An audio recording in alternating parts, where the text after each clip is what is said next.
Hare Krishna, Bhakti, Bhakti, welcome. Haribo!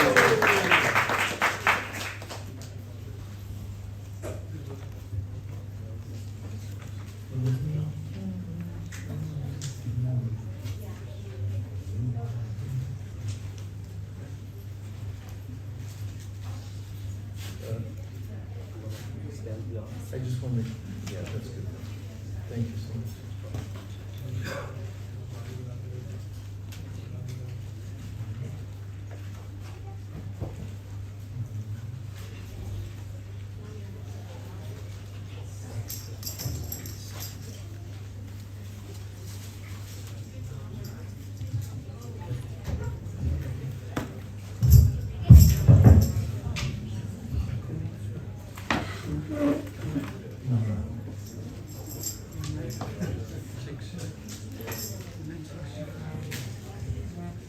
Nara Muni Bhajai Ina Radhika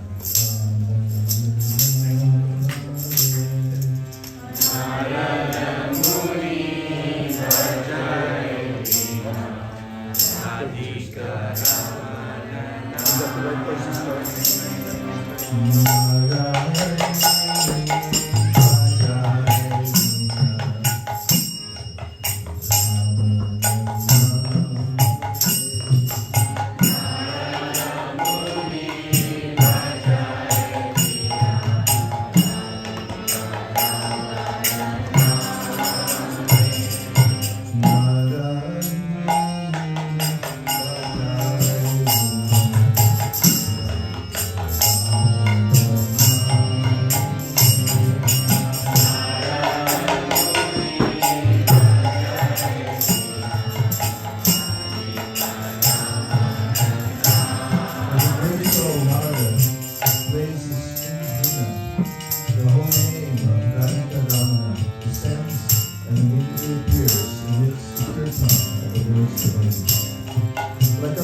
Namamani Udita Hoy Bhakata Gita Same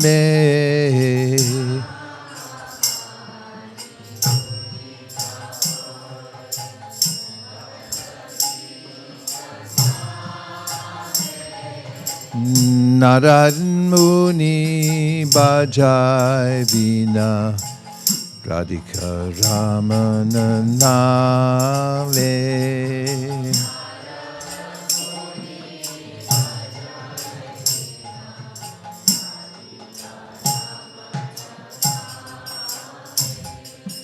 Ami Adara Barishe Ghana Shavana Juga Leghiya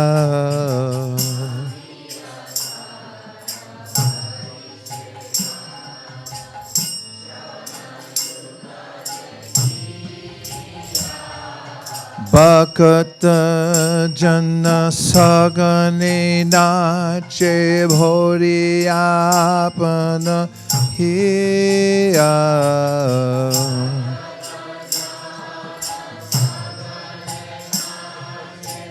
Can I need your help in just a second? Can you help out? Narad Muni Vajai Vina Radhika Ramana Name. Narad Muni Vajai Vina Ramana Madhuri Pura Sobo Pashi Mathaya Jagat Jane.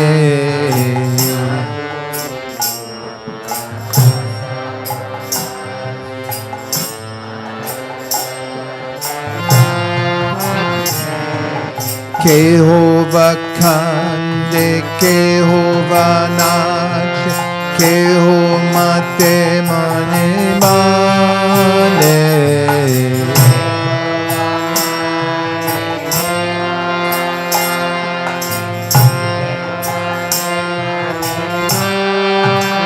Now, Narad Muni Bajai Vina Radhika Ramana Name.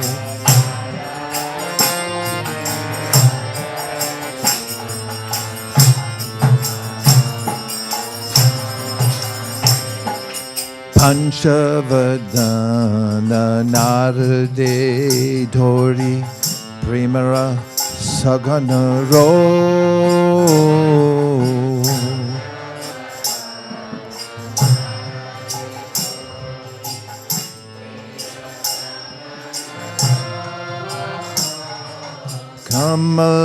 Kamalasana Nachia Bole Bolo Bolo Ari Bolo.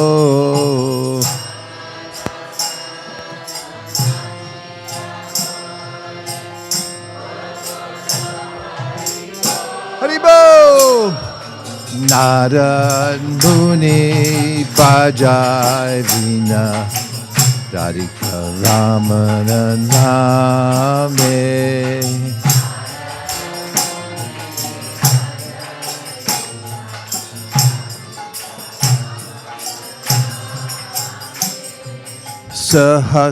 Sahasranana Parama Sukhe Hari Hari Boli Gai.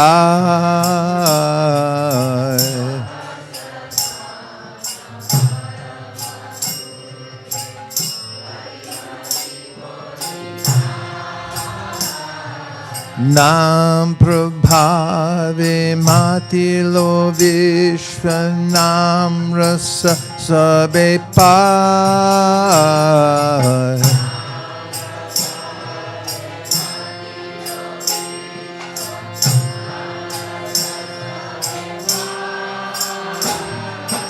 Narad Muni Bajai Vina Radhika Ramana Name.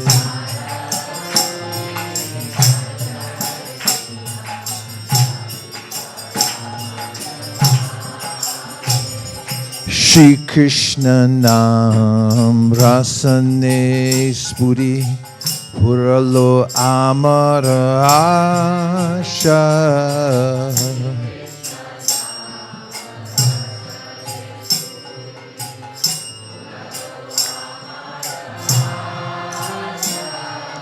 Shri Rupa Pade Jachiye Bhakati Vinoda Dasa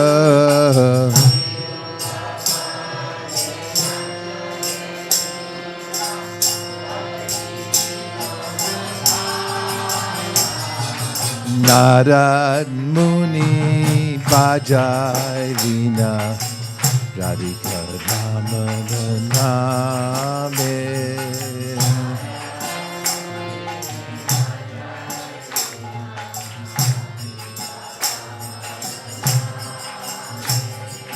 Narad Muni Bajai Vina Radhika Ramana Name Narad Muni Bajai Vina Radhika Ramana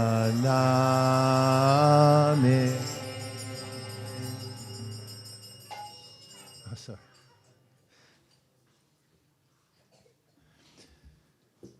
Welcome back, everybody. Weren't those beautiful deities today at Haridas Thakur's? They're just effulgent and very merciful. And just being in the samadhi of Haridas Thakur was a thrilling experience, wasn't it? How was the book distribution and the Harinam Sankirtan? Do you have anything more descript?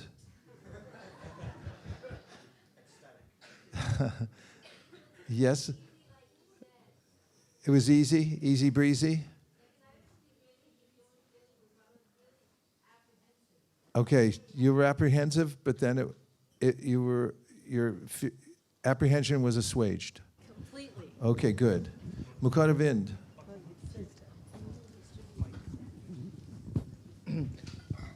Maharaj, I was just seeing these two girls.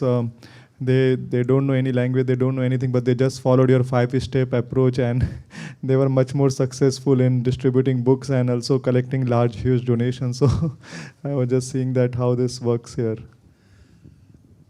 Yeah, there's a lesson in that somewhere. Sometimes we can get in our own way. If we find the proper source of knowledge and guidance, then if we take full shelter and we're simple in that way, then we can be fully empowered. Yeah, nice. What other experience did you have, realizations? Hare Krishna, Subhadra.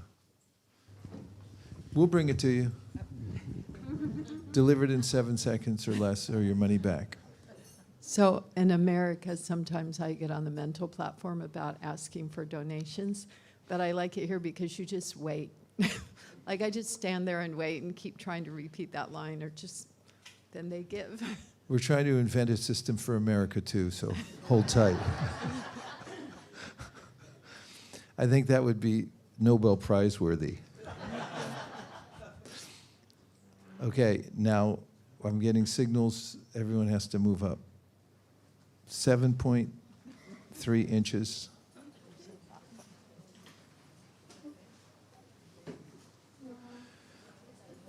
Let's take 3 more realizations from the Sankirtan and 3 realizations from going to Srila Haridas Thakur's Samadhi. What did you see? What did you hear? What did you feel?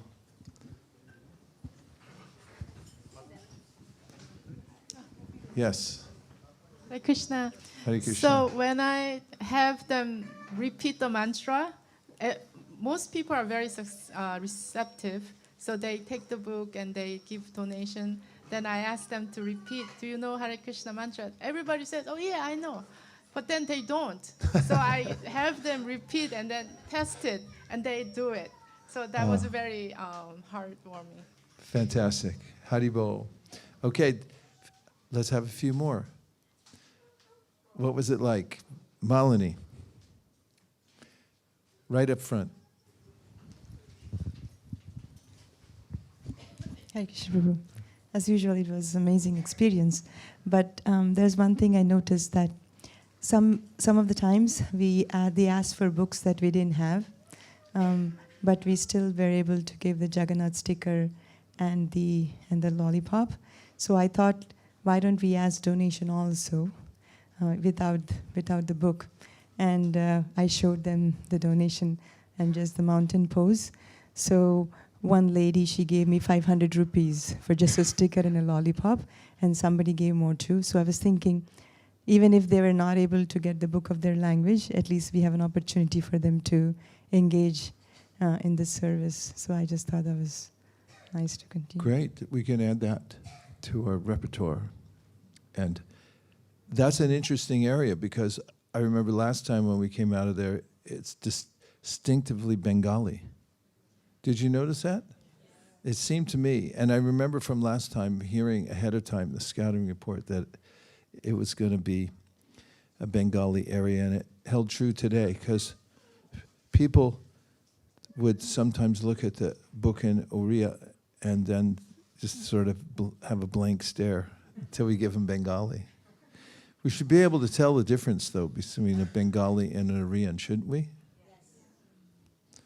Okay, one more. What was the Sankirtan like? And then we want to hear from anybody what you see, hear, feel when you went to Haridas Thakur's Samadhi.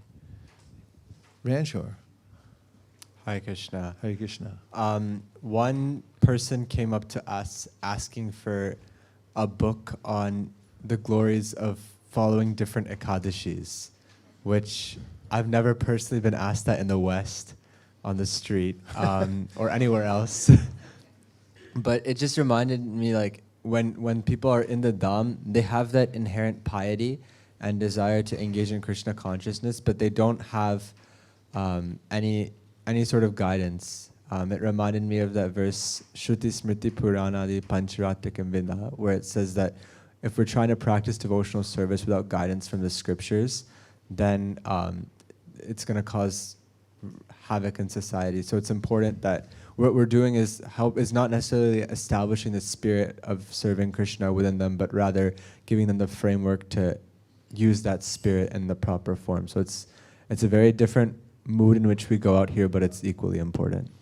It's an astute observation. The culture is here. Many people have piety. Yesham twantakatam papam jananam punya karmanam tedvan muhanir mukta bhajanti mam dradar, and they seem enthusiastic about it. And adding that element of Shastra for guidance is the one missing part.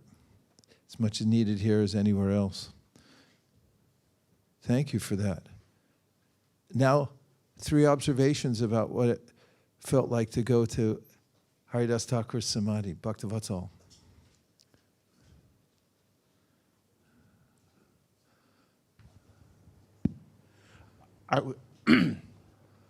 I was touched by the 4 women that walked in when we were singing at the end, and after the lecture we were singing. The 4 women that came in and started dancing, and the smiles were ear to ear. And they were singing and dancing, and they started to jump a little. I was so excited just to watch them. Who is ululating? Ooh, she was good. Because whoever it is, we should hire him out to train everybody. That was the loudest ululation I ever heard in my life. Yeah, that is such a uplifting experience to see people's reactions to Harinam. In the West, having a seat where I can watch the reactions, I find to be the most edifying of all experiences. It's just watching how the holy name touches them. But there's a special element here too, that people feel Krishna, he's our Krishna, or he's our Jagannatha. When you're in Vrindavan, he's our Krishna. When people are here, he's our Jagannatha. And then when they see other people taking joy in chanting the names of their Lord, they become doubly ecstatic and want to sing, dance, and they go into ecstasy, seeing that other people are glorifying their Lord. It's a very personal thing. Yeah, thanks, Bhaktavatsal. Fantastic. Let's have a couple more. What did you see, feel, or hear? Sharing means caring. according to the Salvation Army. 1, 2. Hare Krishna. Bro, as soon as I enter in the temple arena and really pay the obeisances of Haridas Thakur Samadhi, I immediately thought of it just made a quick moment of how Chaitanya Mahaprabhu carried the Haridas Thakur's body and the last right, and then how all the associates of her Chaitanya Mahaprabhu doing the dancing and the kirtans. So that came and then took the darshan of the deities, right? And I see the Nityananda Prabhu and Gauranga Prabhu in the pause of chanting. So that reminds me how they saw in their own examples, how the holy name and chanting is very, very important. So when you walked in, you remembered the pastimes that took place there. Yes. And you became absorbed in that when you walked in the Samadhi building, Yeah. right? Yeah, that's good. It's beautiful. Thank you very much. A couple more. Yes. Pass the mic.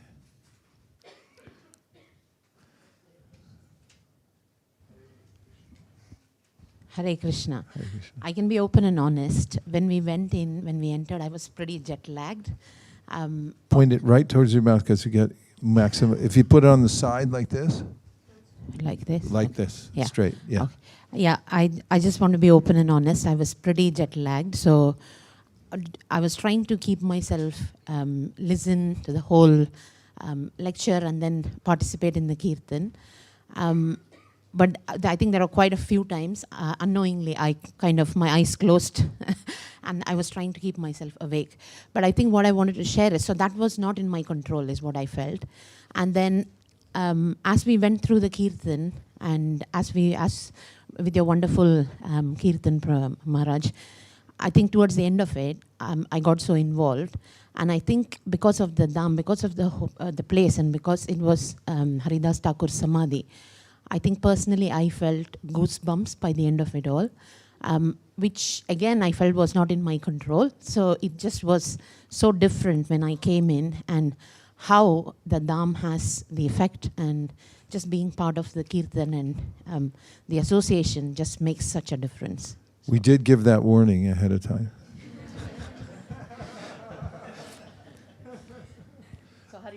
Haribo.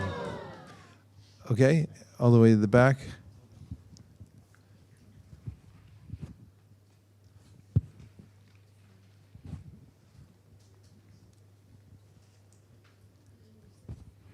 Oh, I thought it was you. So I really like that. Did the volumes go way down?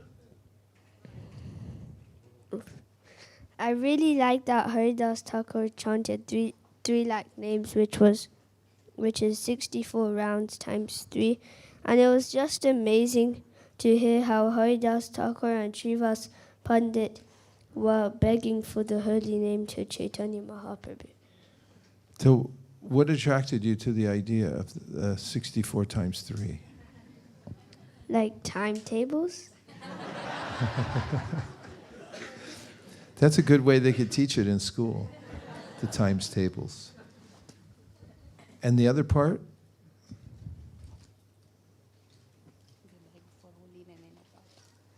No, the second thing you said, besides the chanting. It was amazing to Begging. hear. What did you like about that? About how Haridas Thakur. in his song, Bhaktivinoda Thakur said you should have to beg for the holy name. You explained how, when you explained how the kid kept on following. Yeah.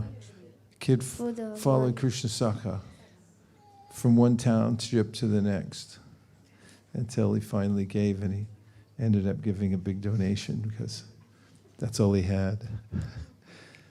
Thank you very much. Nice observations. Very nice. Yes, Gopal.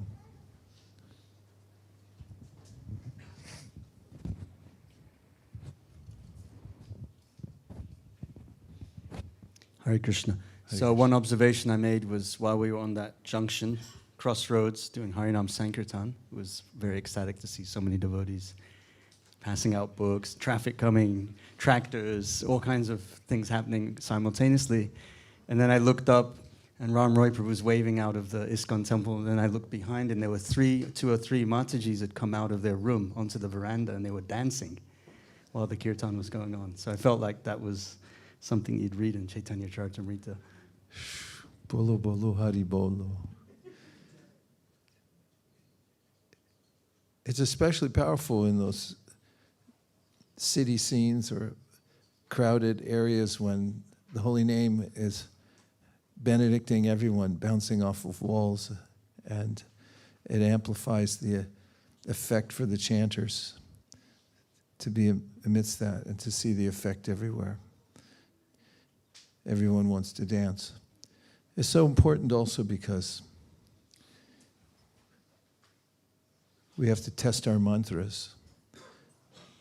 As in Vedic times, it said that Brahmins would test their mantras to see that they were working properly. They had ways of bringing animals back to life by mantra and so forth. Prabhupada talked about in a lecture while we were in Mayapur how there was a Muslim person who had siddhi in chanting a mantra for taming cobras. And he would be called anytime there was a cobra infestation, and he could pacify them by his mantra. And then he would gently take them away. And Prabhupada talked about how there were some medical students had heard about this phenomenon. And they didn't believe it, so they went there to visit the man and said, this is not empirically verifiable. We're dubious about your powers. And so Prabhupada explains how the place where they're visiting, the man had many snakes, and he let them out. And then Prabhupada described how these medical students, scientists, were jumping to and fro because the snakes were moving around the room. And then the man said, as long as I'm here, they won't harm you. And Prabhupada then said, and this is a mundane mantra. He said, not everyone can chant that mantra and tame a snake, but he had perfected it because he had practiced again and again since the time he was a child. So he said, then what to speak of the Maha Mantra? He said, you also have to practice throughout your life. And then he described how we should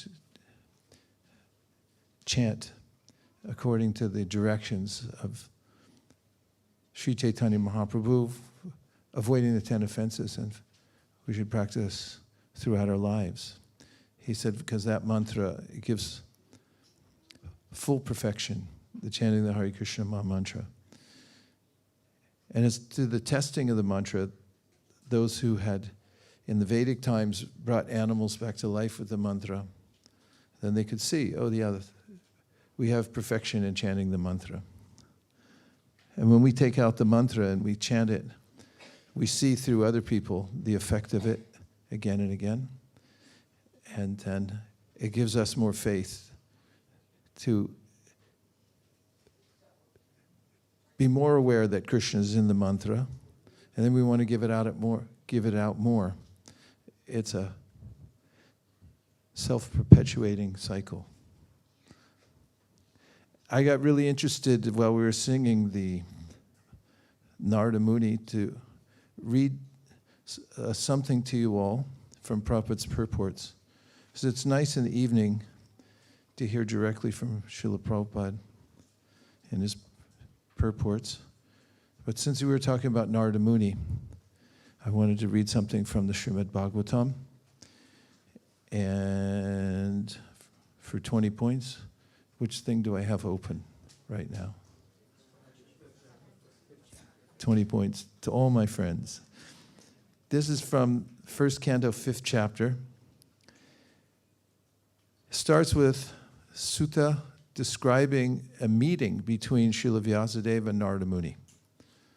Sutta uvacha atatam sukham asina upasinam brihashtrava devarshi praha viprashim vinapani smayan iva. So Sutta said, Sutta Uvacha, Ata, therefore, Tam, him, Sukham asina, comfortably seated, Upasinam, unto one sitting nearby. So there's two sitting together. Brihatshravā, greatly respected. Devarshi, the great rishi among the gods. Praha said, Viprashim, unto the rishi among the brahmanas. Vinapani, one who carries a veena in his hand, smayan iva, apparently smiling.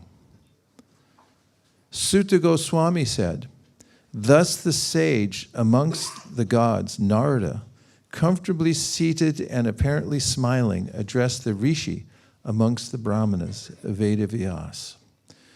Prabhupada's purport. Narada was smiling because he well knew the great sage Vedavyasa and the cause of his disappointment.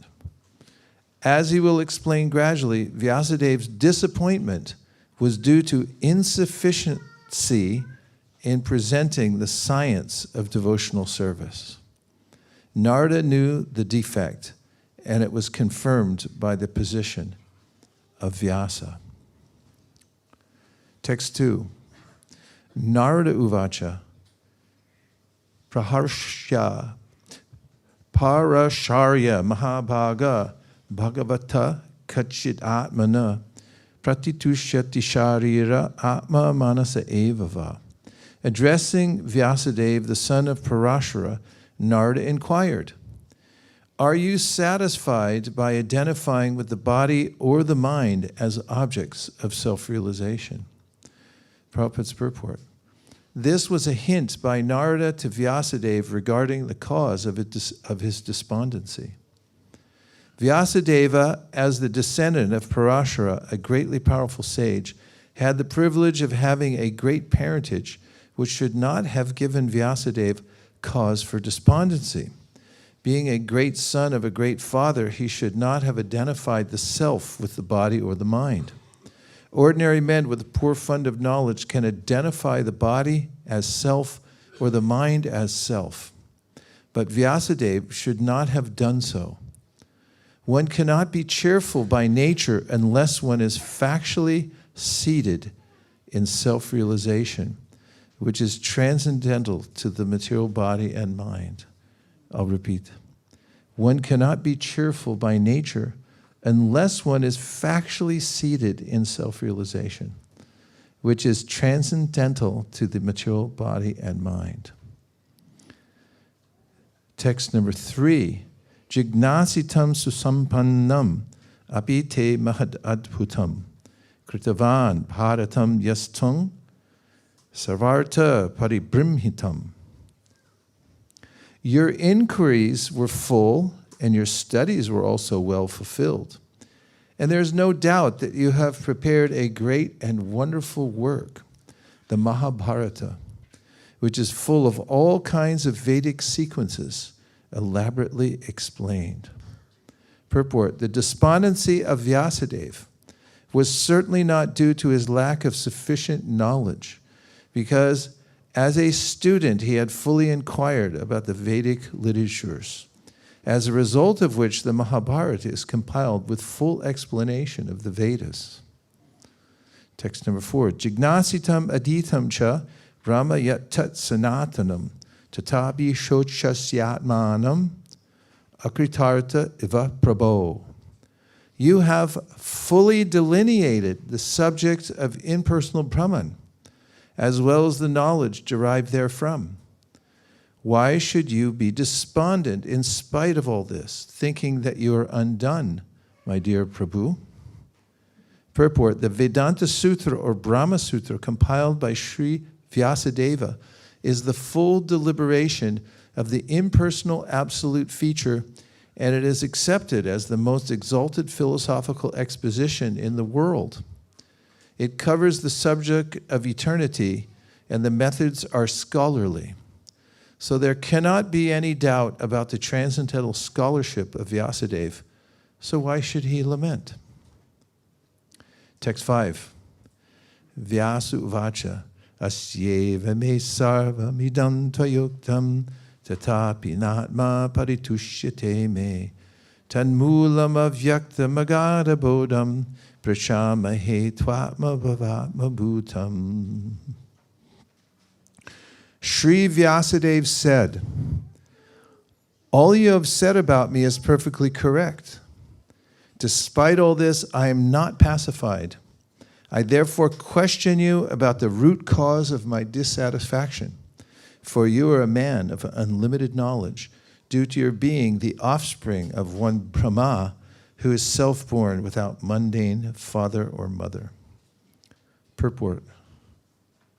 In the material world, everyone is engrossed with the idea of identifying the body or the mind with the self. As such, all knowledge disseminated in the material world is related either with the body or with the mind, and that is the root cause of all despondencies.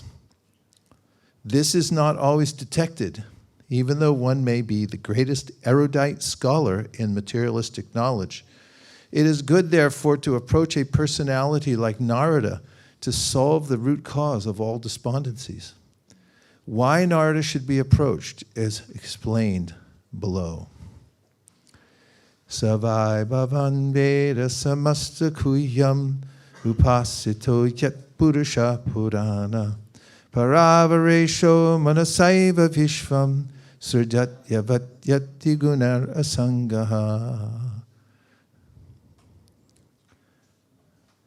My Lord, everything that is mysterious is known to you because you worship the creator and destroyer of the material world and the maintainer of the spiritual world, the original personality of Godhead, who is transcendental to the three modes of material nature.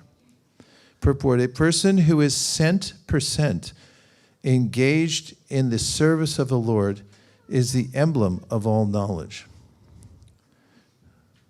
Do we have a research team here? Look up where 100% comes from. I would like to know when that idiom started.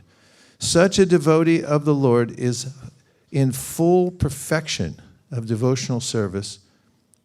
Such a devotee of the Lord in full perfection of devotional service is also perfect by the qualification of the personality of Godhead. As such, the eightfold perfections of mystic power, Ashta Siddhi, constitute very little of his godly opulence. A devotee like Narada can act wonderfully by his spiritual perfection, which every individual is trying to attain. Srila Narada is a 100% perfect living being, although not equal to the personality of God. Mike over here.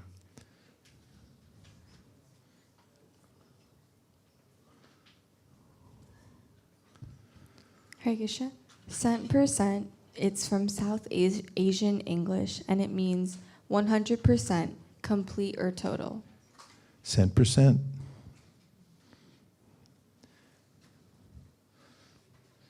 Text 7.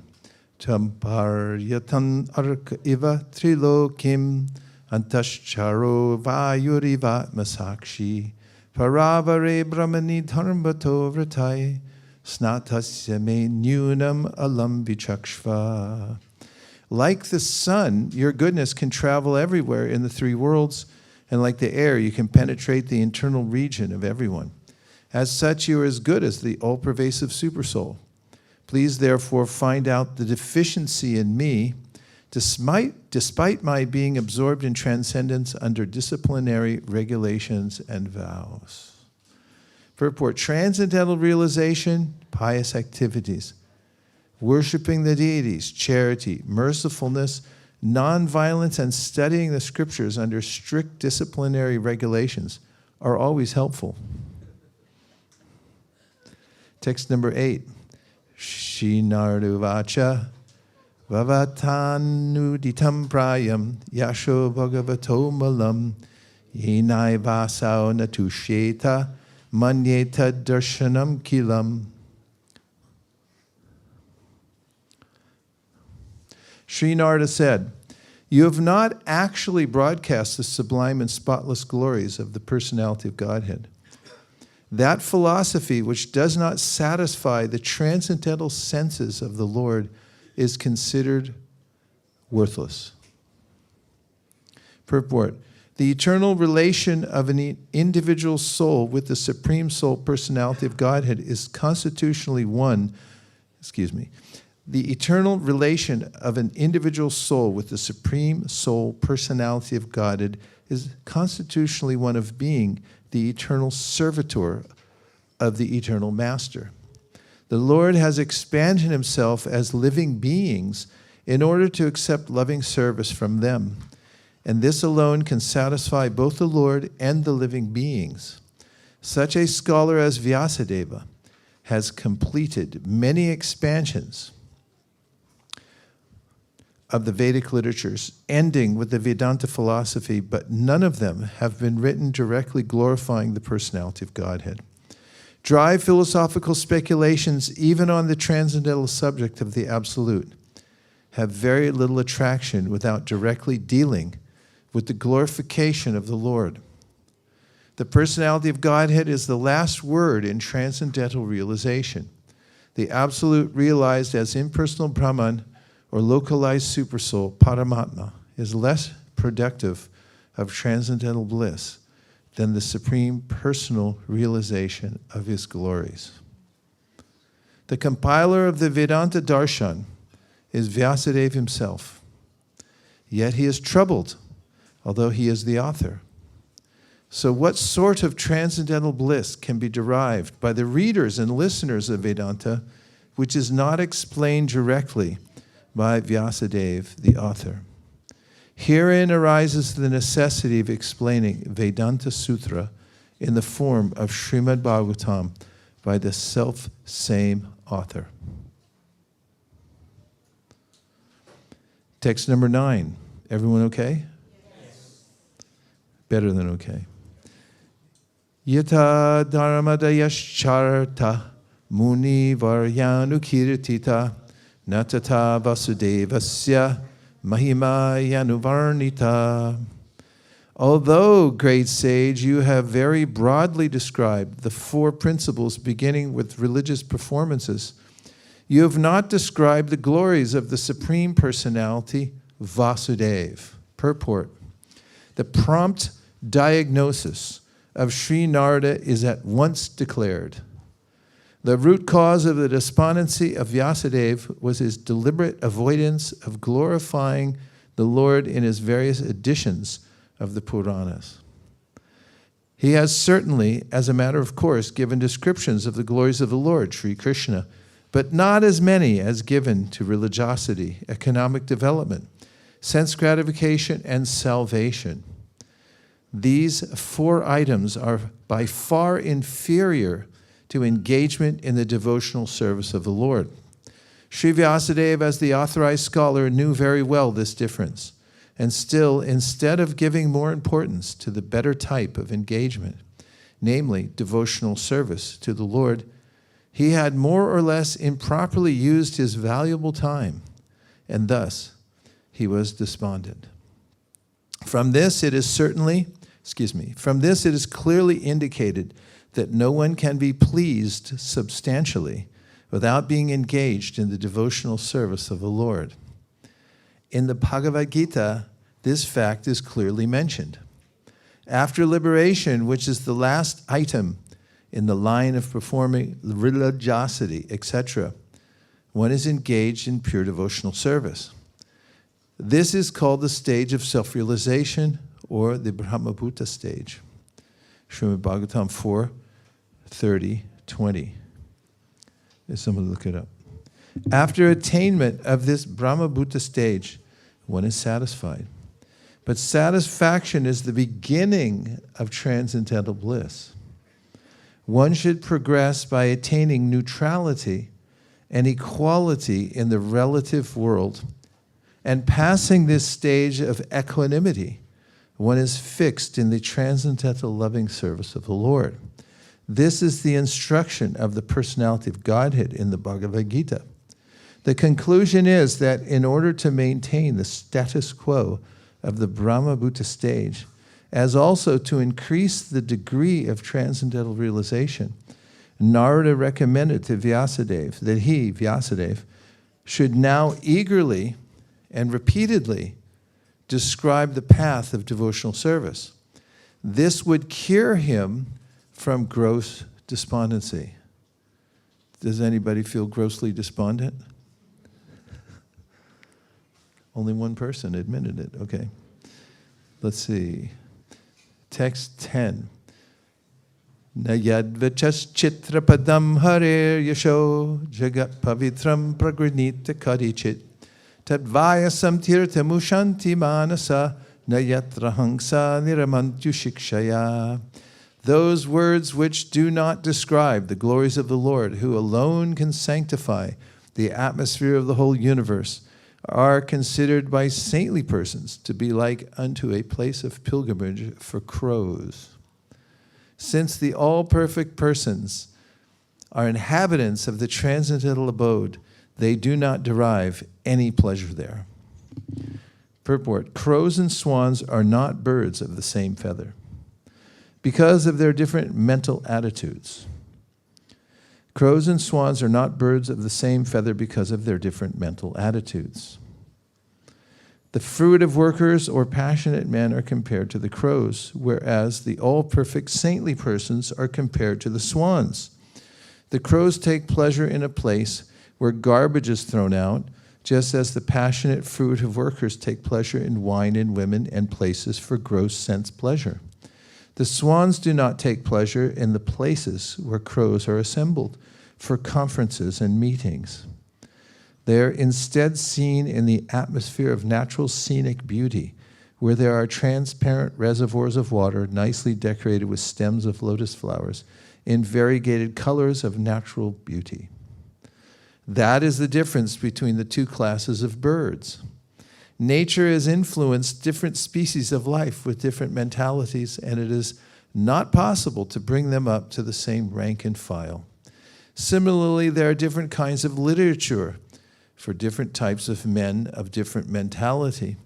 Mostly the market literatures which attract men of the crow's categories are literatures containing refused remnants of sensuous topics. Do you want me to say refused or refused?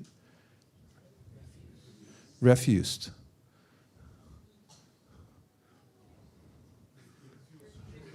Vishnugata?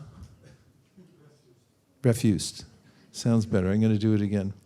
Mostly, the market literatures which attract men of the crow's categories are literatures containing refused remnants of sensuous topics. This reads like poetry, doesn't it? They are generally known as mundane talks in relation with the gross body and subtle mind. They are full of subject matter described in decorative language, full of mundane similes and metaphorical arrangements. Yet with all that, they do not glorify the Lord. Such poetry and prose on any subject matter is considered decoration of a dead body. Spiritually advanced men who are compared to the swans do not take pleasure in such dead literatures, which are sources of pleasure for men who are spiritually dead.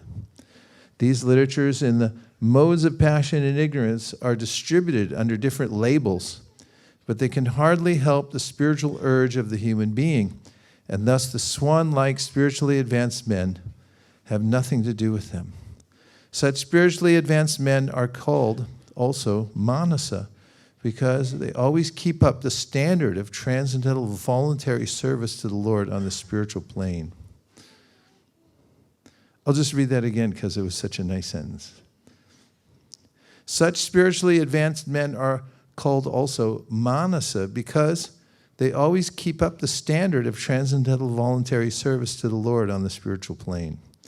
This completely forbids fruitive activities for gross bodily sense satisfaction or subtle speculation of the material, egoistic mind. Such literary men, scientists, mundane poets, theoretical philosophers, and politicians who are completely absorbed in the material advancement of sense pleasure, are all dolls on the material energy, of the material energy. They take pleasure in a place where rejected subject matters are thrown. According to Swami Sridhar, this is the pleasure of the prostitute hunters.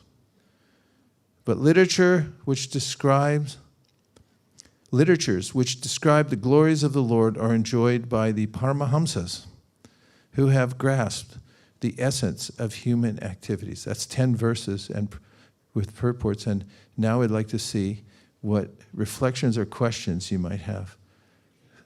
What impressions did you take away? What thoughts did it bring to mind? How would you like to expand the conversation? Yes, here, right here. Hare Krishna. I was just thinking that I'm so excited. Every sentence is so amazingly placed, and Srila Prabhupada is not mincing any words.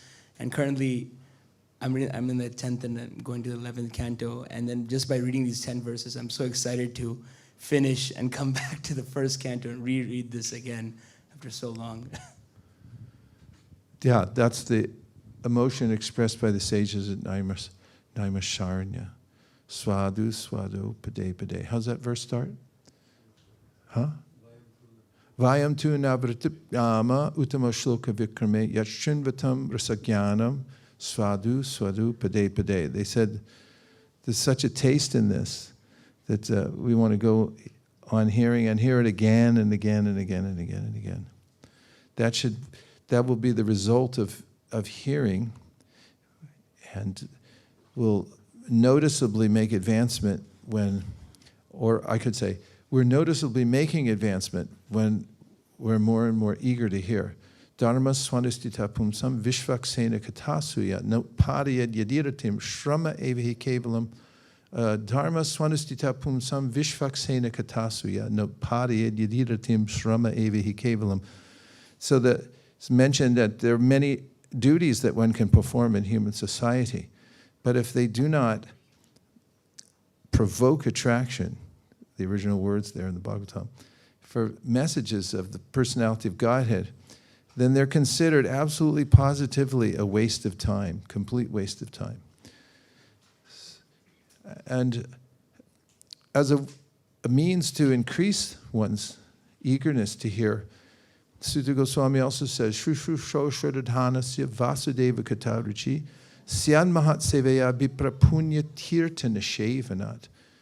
When one renders service to great souls, then there's an increase of desire within the servitor to hear more about Krishna.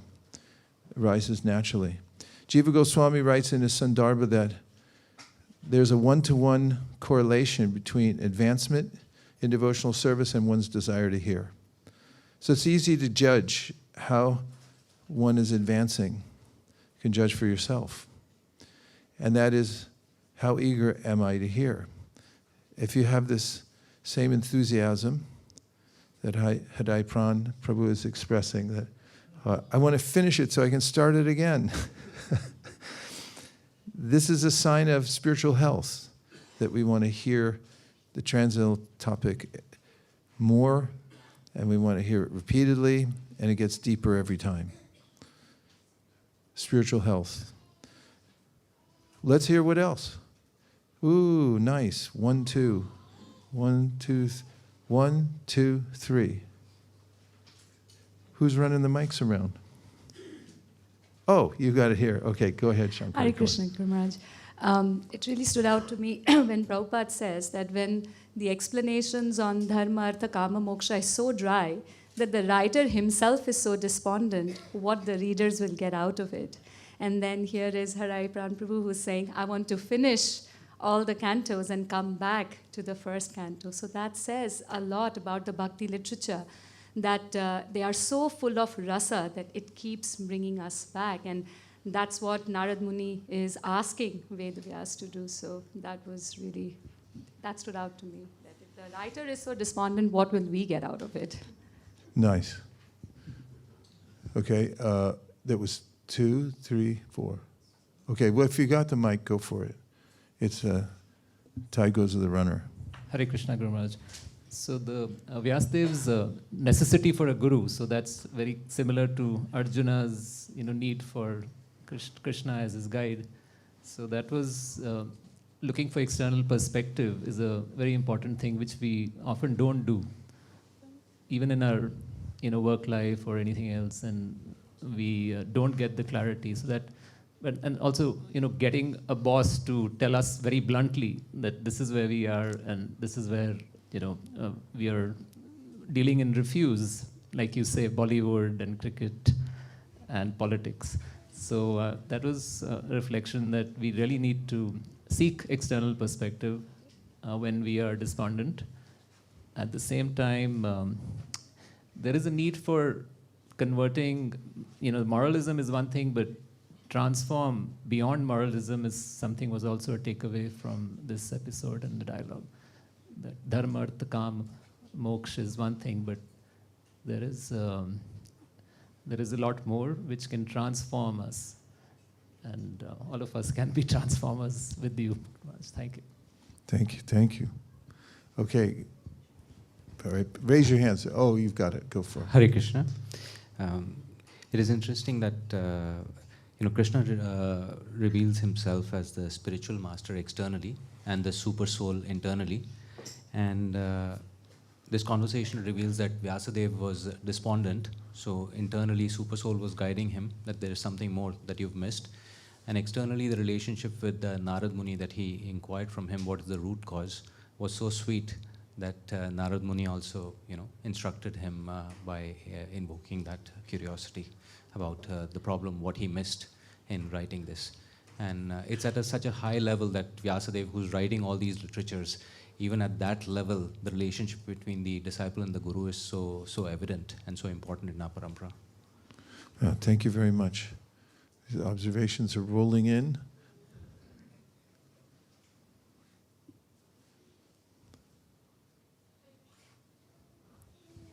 Hello. Hare Krishna. Hare Krishna Maharaj, in the 9th verse, the last paragraph of the purport, after liberation, which is the last item in the line of performing religiosity, etc., one is engaged in pure devotional service. This is called the stage of Brahma Bhuta. I'm always confused between Brahma Bhuta and in order to get pure devotional service and liberation and pure devotional service are not interrelated as such. So I just needed some. It's a reference to the verse itself. Brahma bhuta prasannahatma na shochati na kankshati samak sarveshu behite. Mad bhaktim labate param. This is the time at which one has a point of departure from the material world. And then Prabhupada's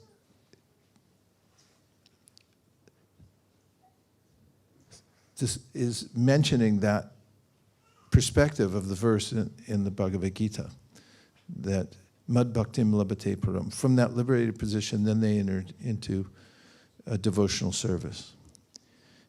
Can you reiterate your question about that? Because just first, that's what the verse says, and that's how it's used in many different places. So what is the Brahma Bhuta stage? Is it the Anartha Nivritti stage, or what is the characteristic of it? Yes, you could consider it what stage did you say? Anartha Nivritti or beyond that? Beyond that, because there's a way in which the verse is talking about a liberated person who's no longer concerned with the body.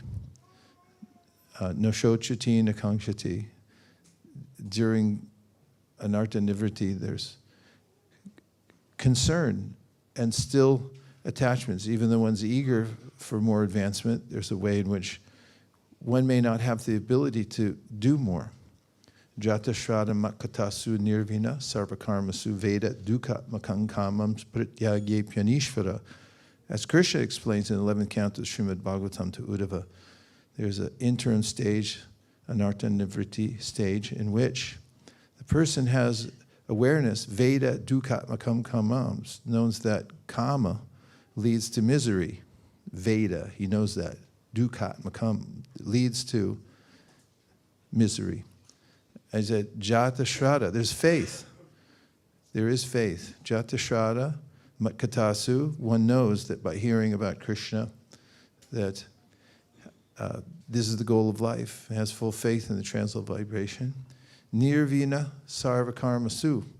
And the person's also disgusted with his or her involvement in the material world.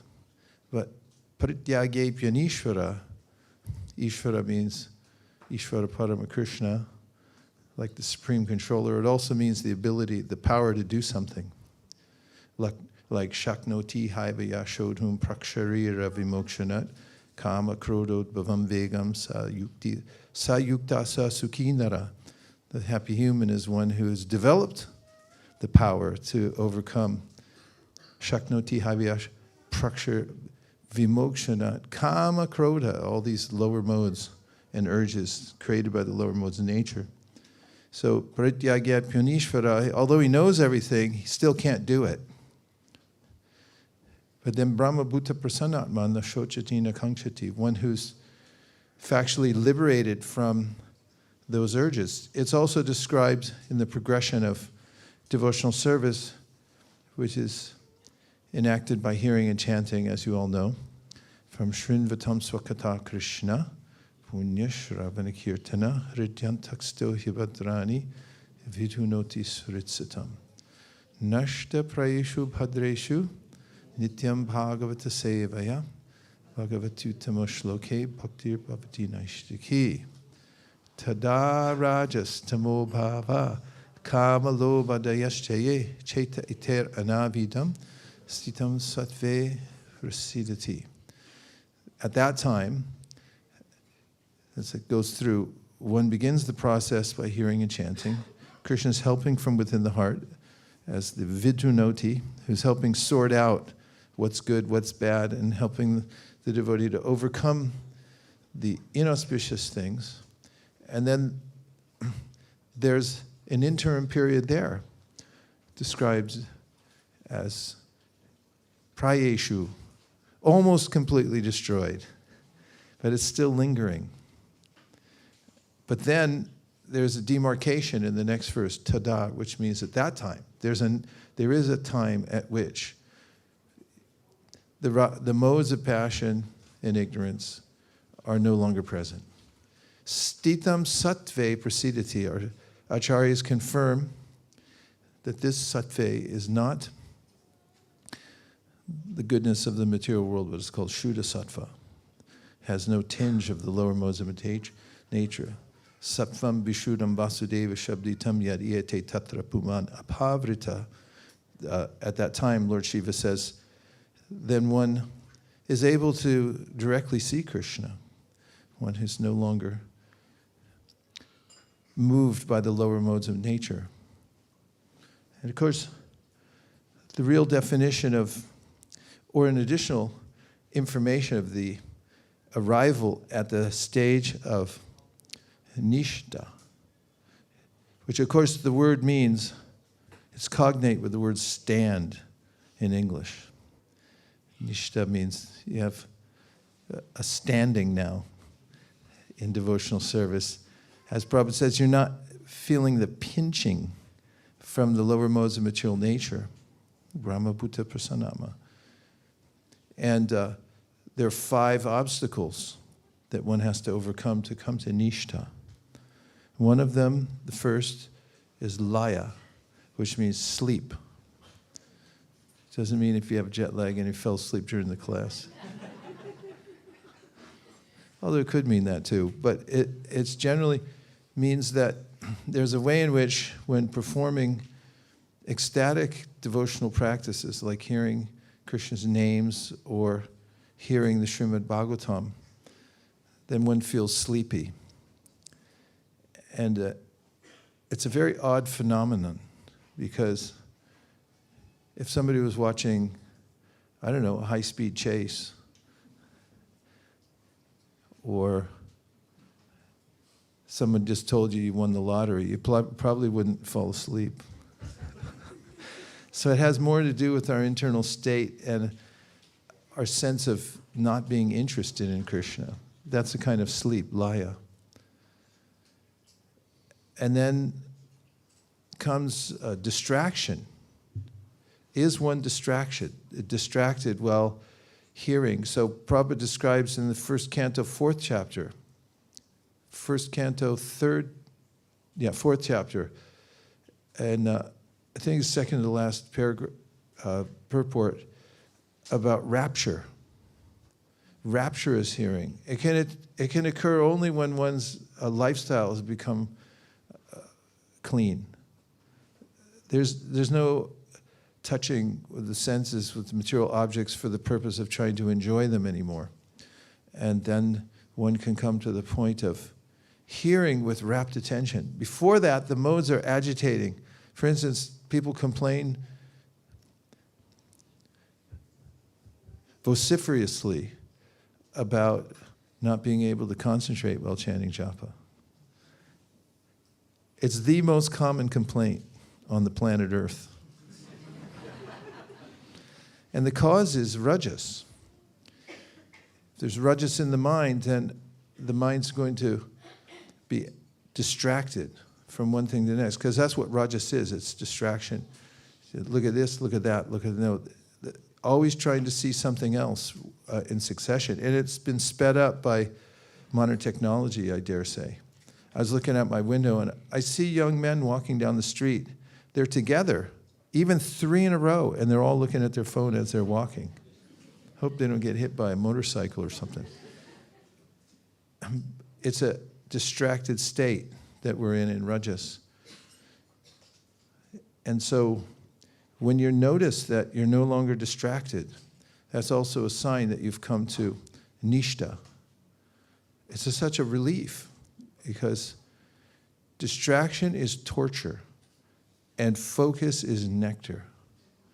That's why people talk about even mundane activities like writing.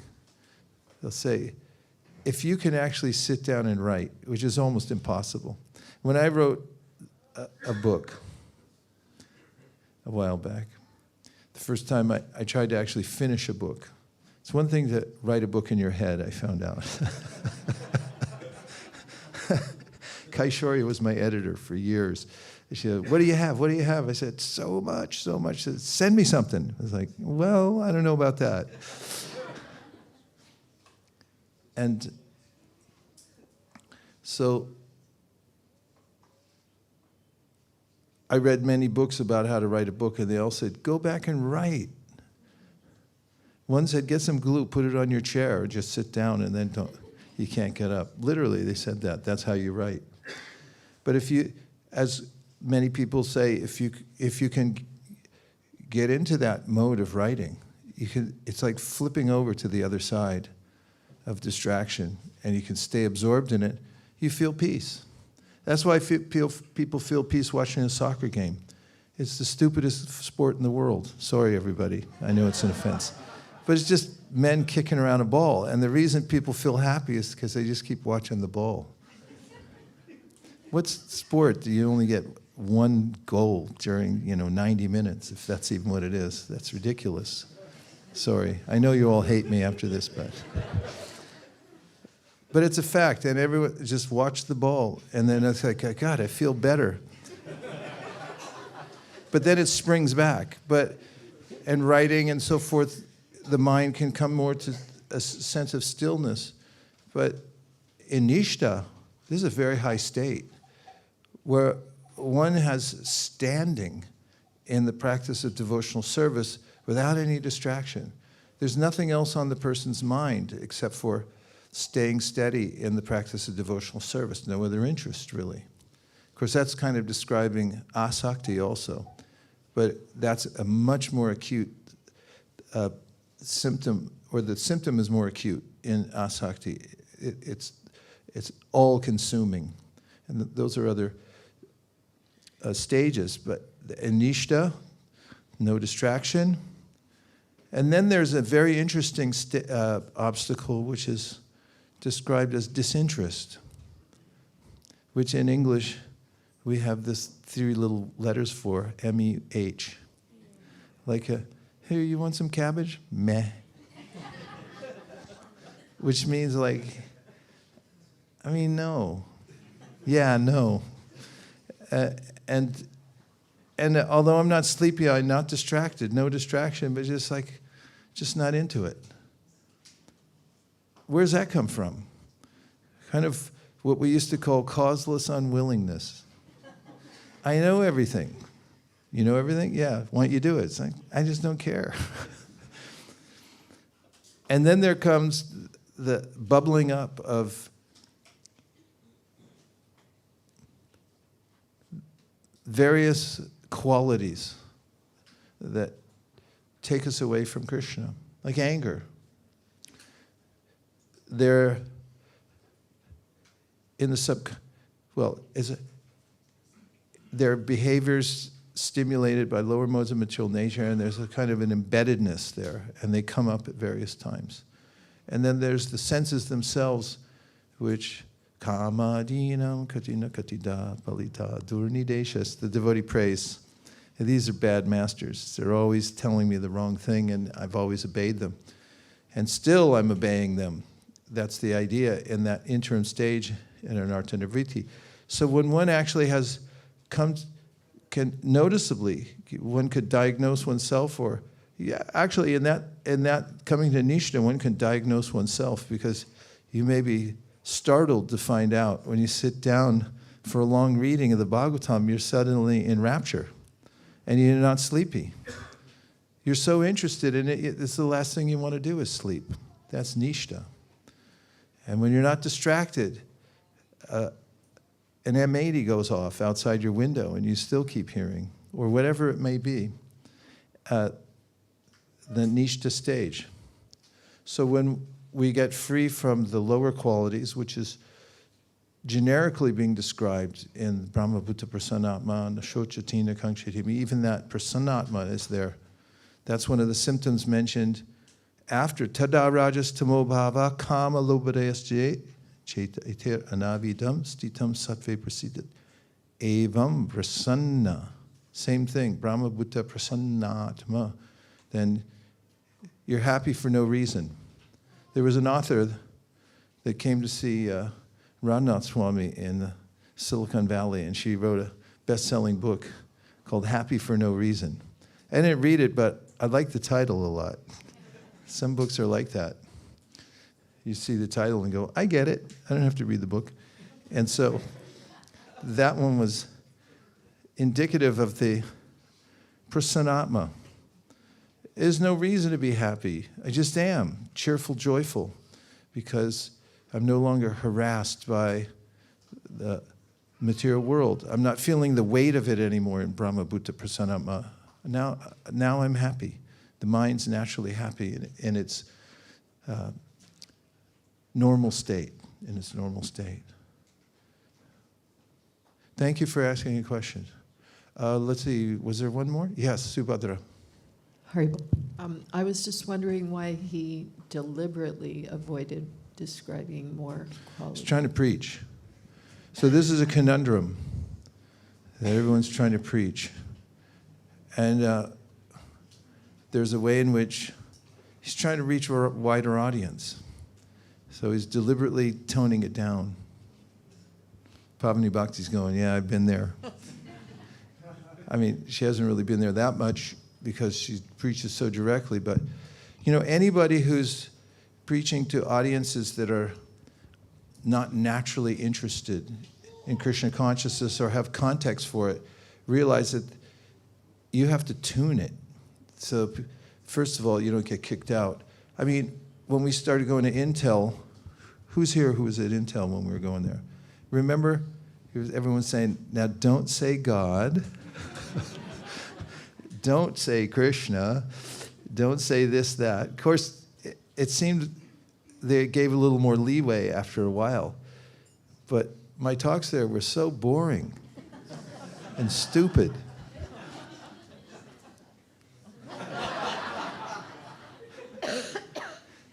But what can we do? They said don't say anything, so we tried. You know, we worked around the edges, and we tried, you know, you think of it in different ways. Then maybe it'll bring people closer and such. And, you know, maybe they'll like us more, and maybe they'll relate with yoga or whatever. And that's a big conversation. Jagannatha Maharaj once described as, if you're ever in a shower, yeah, like the ones here, they have 2 knobs on them. At least mine does. That hot water is really hot. And, you know, you want to get it right, like not too. And you're kind of adjusting back and forth. You're just like, how long? What's taking so long? And that's a kind of adjusting the message so that people get it. And your hands are always on the knob because people are fickle. And we try to present according to context that they have or don't have and create context. And so he was trying to catch a wide audience. I mean, Mahabharat's a page turner, but nestled inside is the Bhagavad Gita. That's a pretty good trick. Bhaktisiddhanta Saraswati Thakur used to have festivals on the outside. It looked like a cotton candy and Ferris wheels, but as soon as you walk closer, you know, you kind of get drawn in and closer, and then inside there's a heavy bhajan going on and preachers and everything like that. The idea is to pull people closer. So that's why he was deliberately presenting in such a way that many people could understand it. And so this is a topical verse, a topical chapter for us to understand. Number one, that unless we develop an interest in Krishna directly and are able to present Krishna in such a way, as Prabhupada says at the beginning of chapter 4, the first verse in the purport, he describes you have to present what the previous acharyas have given without screwing out any new meaning. Don't speculate. But you have to do it in such a way that people in the local group that you're talking to can understand it. So you have to adjust it. And he said, that's called realization. Rameshwar was telling me, he's one of the early great preachers of the movement, helped through his vision and activities to expand book distribution significantly all over the world. And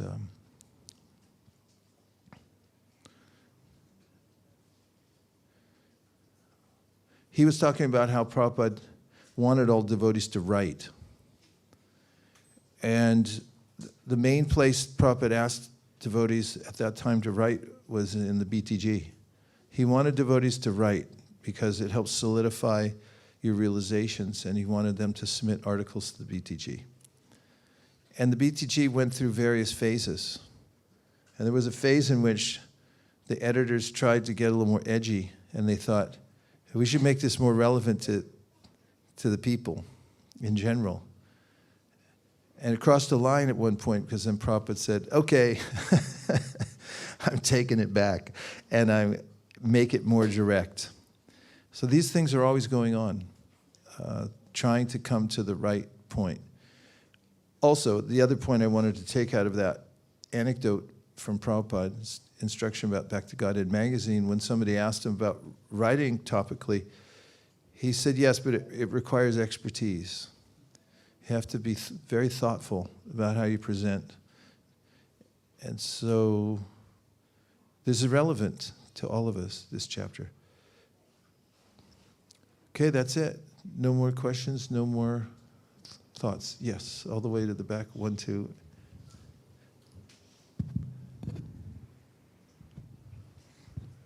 Back wall. Hare Krishna, Guru Maharaj. You just mentioned Mahabharata and Bhagavad Gita, which triggered a question for me. Is Mahabharata a mundane literature because it contains all mundane topics? Or is it a spiritual literature because it contains Bhagavad Gita and Krishna's topics as well? Or is it both, and it depends on us being either a crow or qualities of a crow or a swan, and we take whatever our qualities are. Would you be able to? You're giving me so many options. Should just be multiple choice. Well, we can't say it's a mundane literature. Although Narada is. I'm not going to say it. Narada is saying it.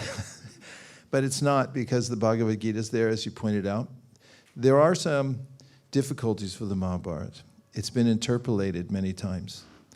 You'll find various versions. You find a North Indian version, a South Indian version, and over time things get changed, interpolated according to culture. The part of the Mahabharata that's not been changed or touched at all is the Bhagavad Gita. How do we know this? It's because there's a historical record of all the acharyas commentating upon it over many, many years. And therefore it's been carefully protected under their watchful eyes. It is the important parts, the kernel within it. And that's not to say there aren't other important parts of the Mahabharata, and it's about Krishna and Krishna's devotees, the Pandavas. So it's not a mundane literature. But it is interpolated. So if you want the best part of the Mahabharata, since there's not much time in life, read the Bhagavad Gita again and again. Not many people do. And it's such a nice practice to read it every day and become expert in Bhagavad Gita. And then, of course, the ultimate authority that ties together all literatures is the Srimad Bhagavatam. Amala Purana. This is the opinion of Sri Chaitanya Mahaprabhu, and Sri Chaitanya Mahaprabhu's teachings are the Bhagavatam. And the Bhagavatam is the perfect literature, and it's perfectly intact. So if you have more time, read Bhagavad Gita and Srimad Bhagavatam. Again and again, it's unlimited. Rasanath Prabhu.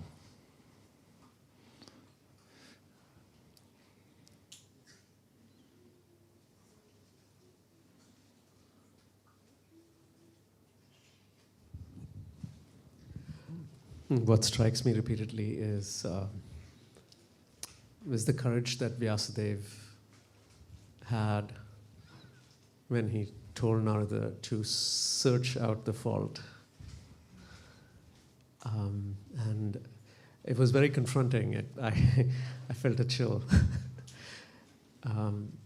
which then gives the opportunity for the Bhagavatam then to be spoken. And so as a follow-up, my question for you is, how do we develop that kind of courage and intellectual humility to be corrected? I was thinking that Vyasadeva demonstrated what you always say, I love to be corrected. Yeah, by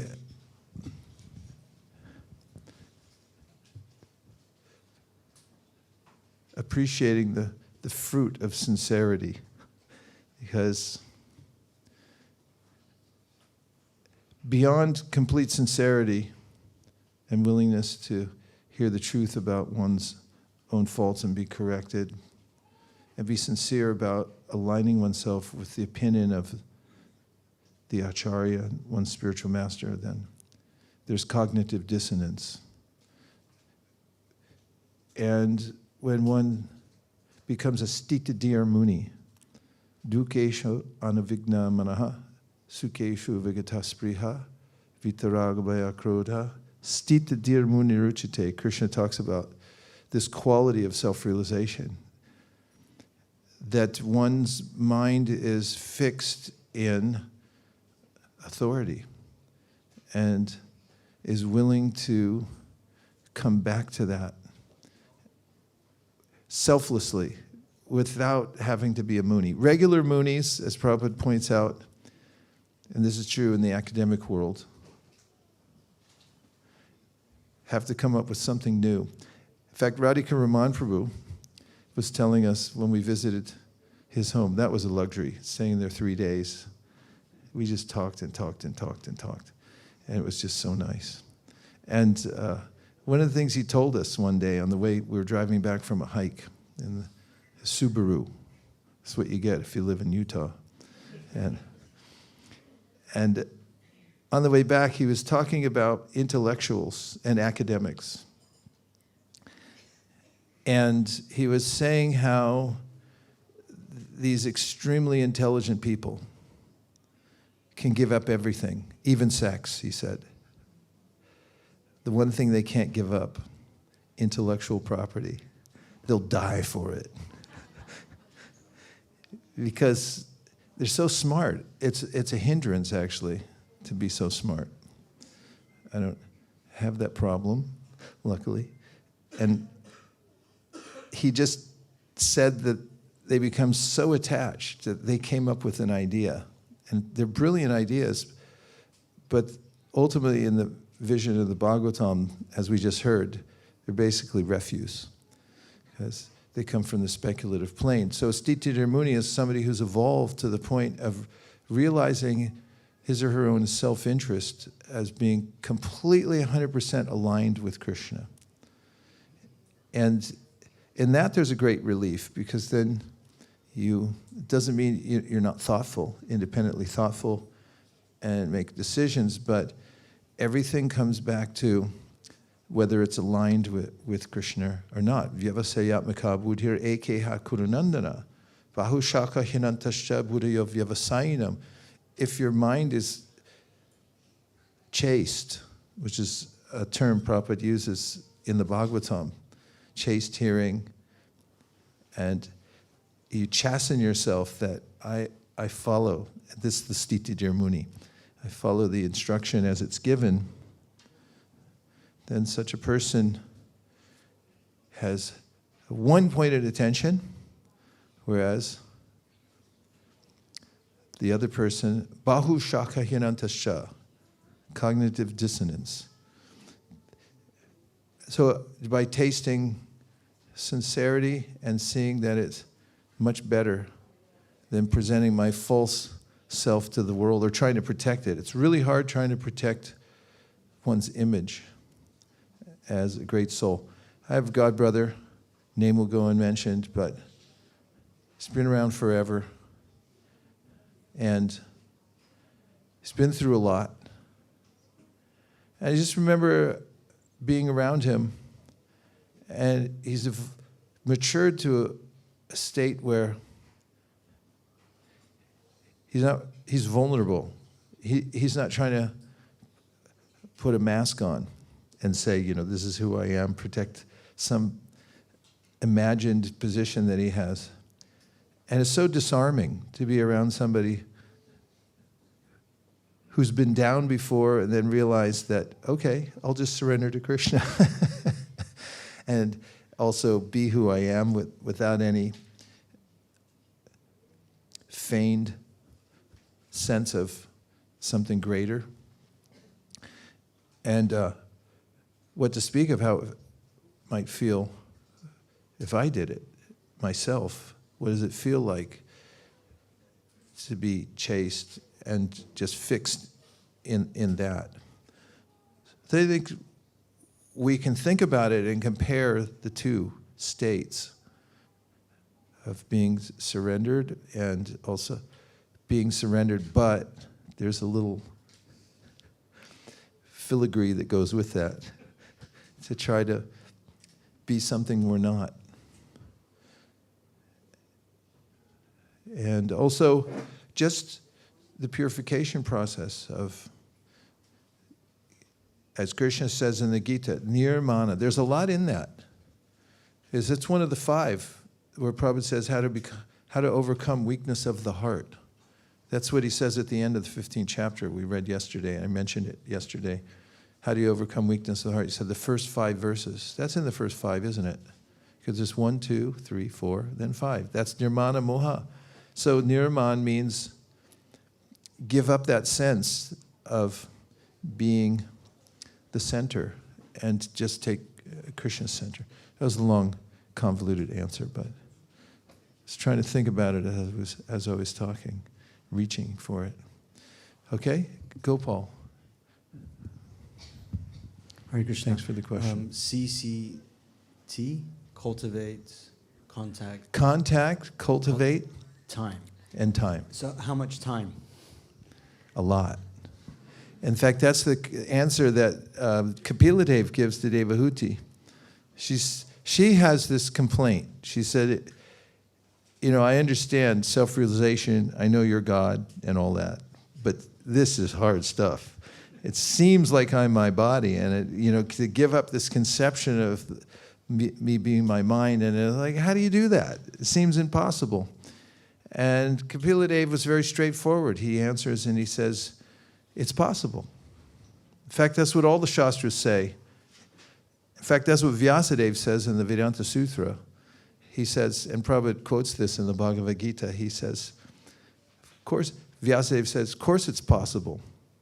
Even logical, because all the Shastras tell you to make advancement and come to the perfection of life. Therefore, it's possible. Otherwise, the Shastras wouldn't mean anything, he says. And so,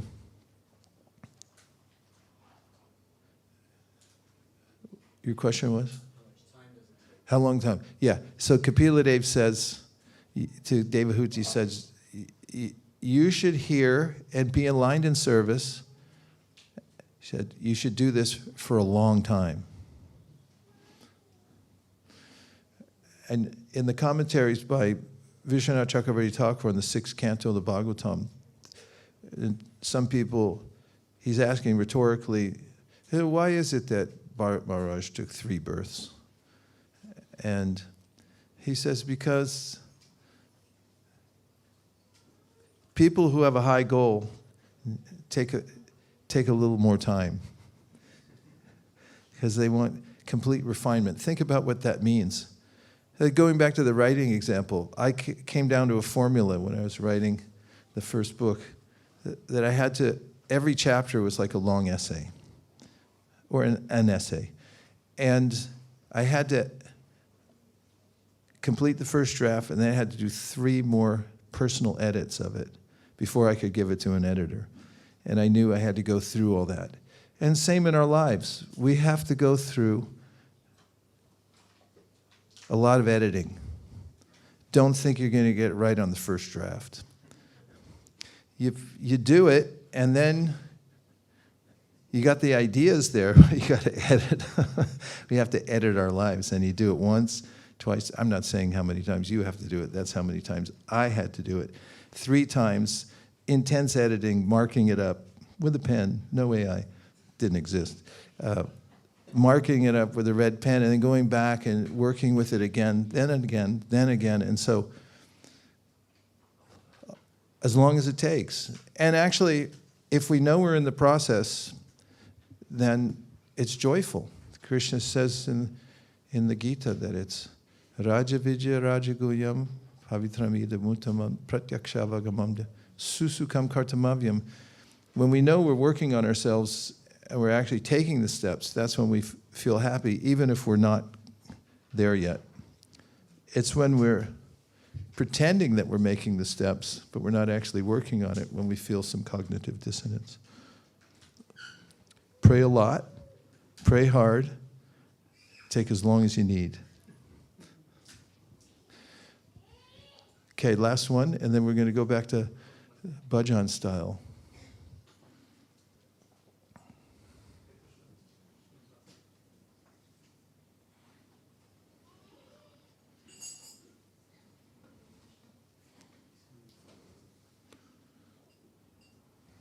Hare Krishna. Not a question, but a very short reflection, if I may. I was very inspired by the story about the beggar. And I thought, what better than to be a beggar at God's door? And I just wrote a very short poem, if I may share. Oh, yeah. Oh, super soul in our hearts, watching us play our parts. I have spent an eternity on the branch of your tree. You were always there, me, too busy to care. For far too long, I have ignored your song, caught in the insanity of lust and depravity. I am but a beggar, you, my divine neighbor. Please help me turn around so this lost soul can be found.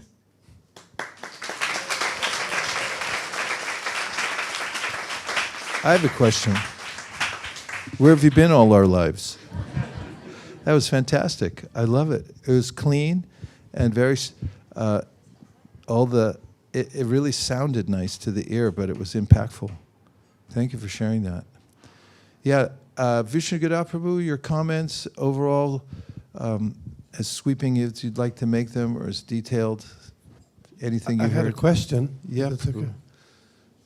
Thinking about this pastime with Vyasadeva receiving Narad Muni, and he gives him great respect, and then he gets chided by Narad Muni, as a spiritual master would. I was wondering was he Narad Muni Vyasadeva's spiritual master before this incident? Because I was just assuming that he was, but I don't know. Have any? You follow the question? Yeah, but your questions are always so hard. I always have to go do research afterwards. I apologize. I just assumed that he was, because how natural the scene is when he comes in. But I'll have to look it up. And I did research the Shiva thing earlier. I can say something about that. Please say more, Vishnu-Gada Prabhu.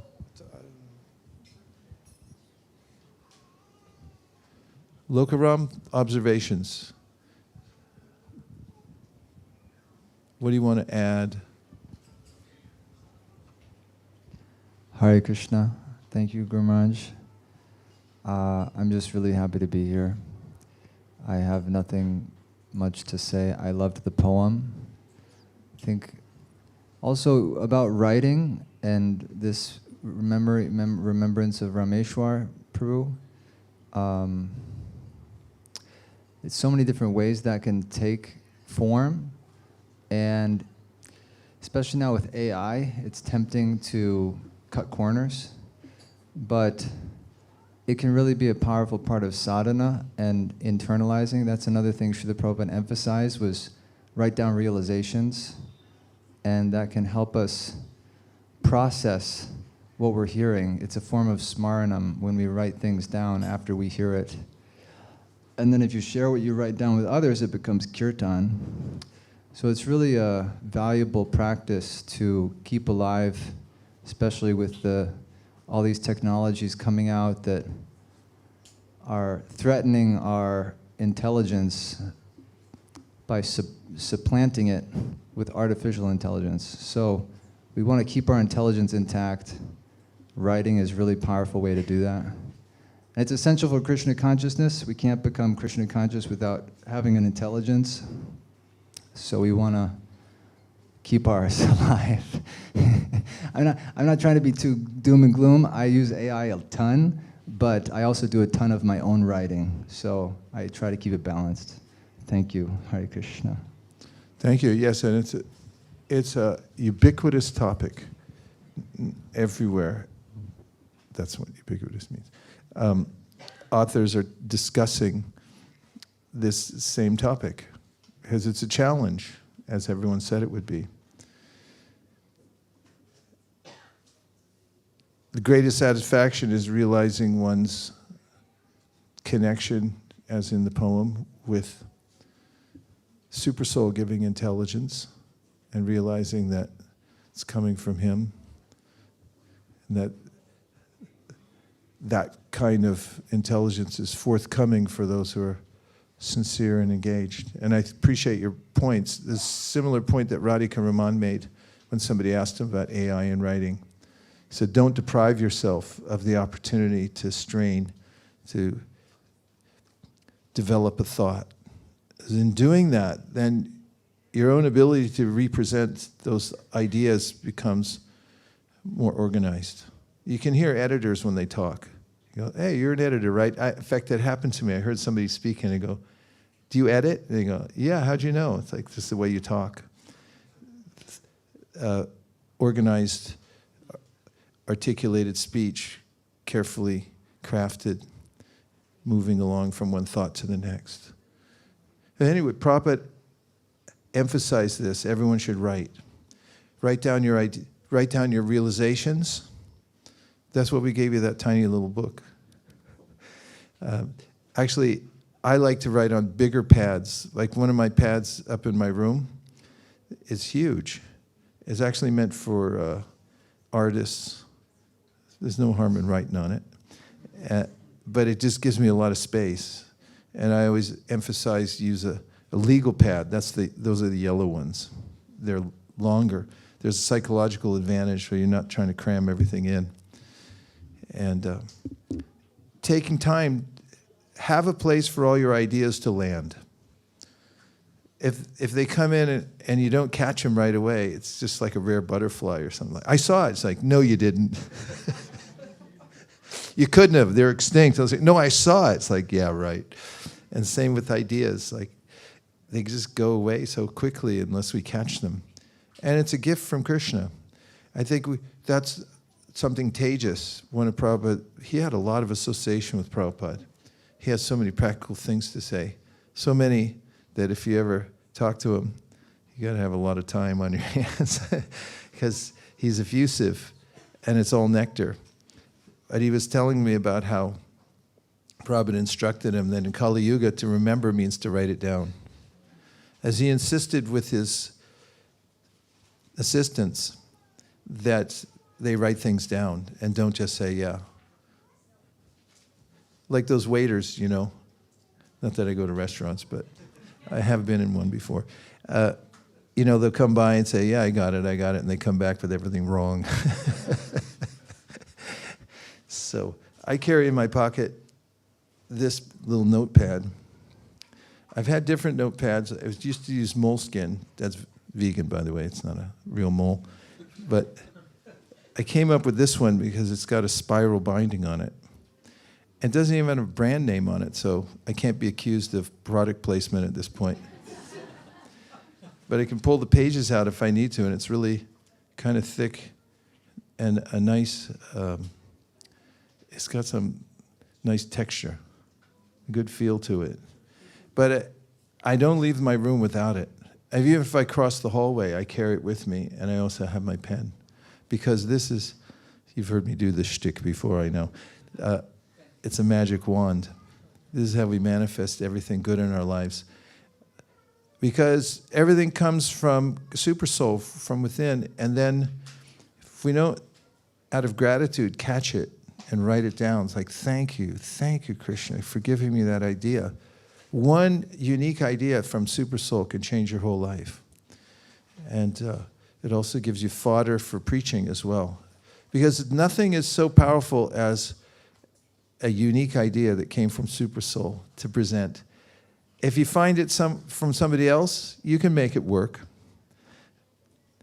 But if you got it yourself, like you were meditating deeply on your japa and it came to you, complete, and then you write it down, you have something for life that can become your brand because Krishna gave it to you. And then when you speak it, there's something different about your voice.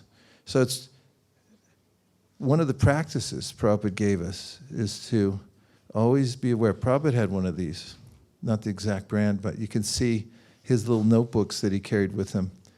There's one on display in Vrindavan. We'll look at it when we go there. We'll make a pilgrimage to see the notebook. You could even see his little notations in there about what he wanted to do, thoughts he had, and so forth. But he was always writing. Every day he wrote something. So it's important.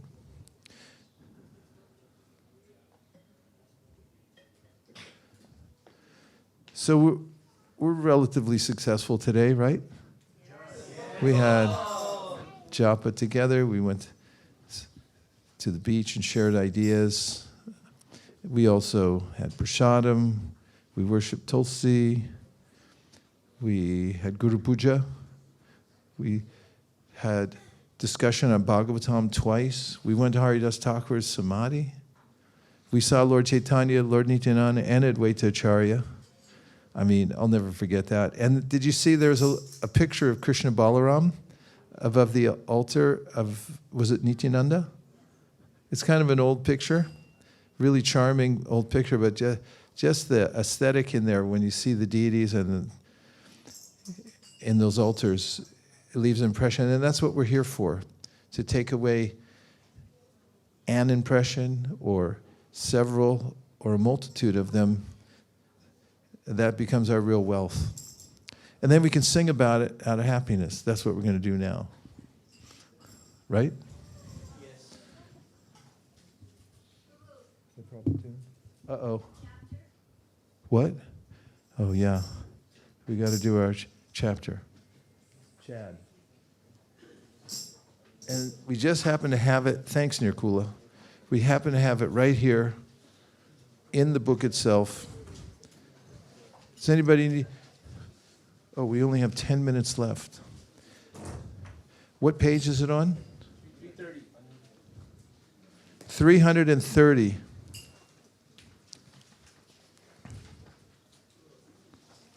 What we're doing is, which are the verses we're doing?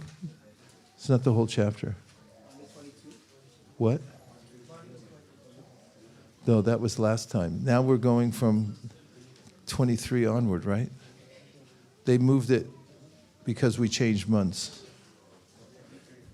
We're going to do 10 verses starting at, we're going to do 23 to 33, starting on page 333. Hope that's not confusing. Page 333, text 23. Rupam mahate bhakta netram mahabaho bahu bahurapadam bahudaram bahudam shrakaralam drishtva loka prabratitas nabhasprisham diptam anekavarnam vyata nanandipta vishalanetram drishva hitvam prabdartitantaratma Dritim na vidami shamam cha Vishno Damshtra karalani chate mukhani Drishdvaiva kala nalasani pani Disho na jane na labe cha sarma Prasida devesha jagannivasa Ami chatvam darshtrasya putra Sarve sahaiva vanipala sangai Bhishmo drona sutta putrastatasu Sahasmadiyar apiyoda mukyai Vaktrani te tvavramamana vishanti Damshra karalani bayanakani Kechit vilagna dashanantareshu Sandrishyante churnitar utamangai Yata nadinam bahavom buvega Samudrameva vimukha dravanti Tatatavami naralokavira Vishanti vaktran apitralanti Yata pradiptam jwalanam pratanga Vishanti nashaya samriddha vega Tataiva nashaya vishanti lokas Tavapi vaktrani samriddha vega Leli yase grasmanana samantal Lokan samagran badaner jwalatvi Tejobir apurya jagat samagram Vasastavogra pratipanti Vishno Akyahi meko pavan ugra rupo Namostute deva varak prasida Vignatam ichchami vadantam adyam Nahi prajanami tava pravritim Shri Bhagavan Uvacha Kalosmi lokashaya krit pravrido Lokan samahartamiha pravrita Rite pitvam na prishanti sarve Evastita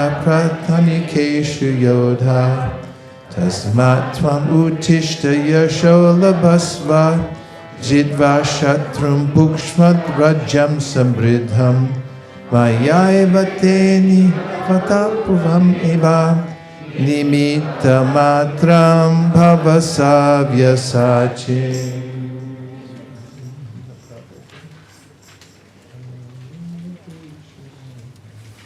C sharp.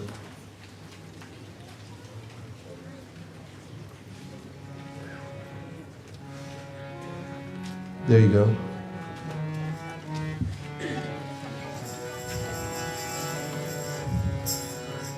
Just a little less light, possible. Hare Krishna, Hare Krishna, Krishna Krishna, Hare Hare, Hare Rama, Hare Rama,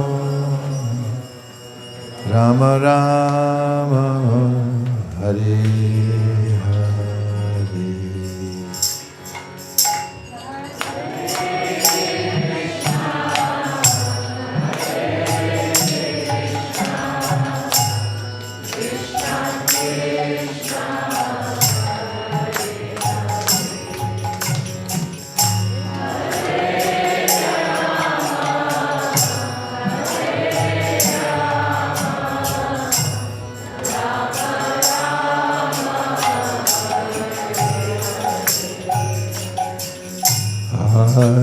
Krishna, Hare Krishna, Krishna Krishna, Hare Hare,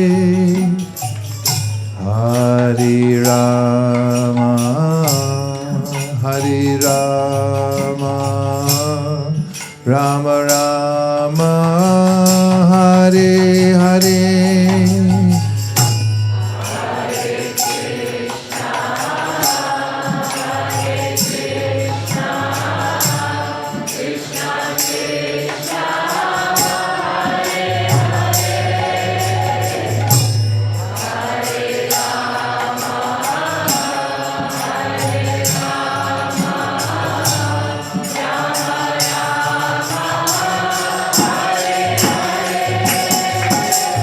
Hare Krishna, Hare Krishna, Krishna Krishna, Hare Hare, Hare Rama, Hare Rama, Rama Rama, Hare Hare.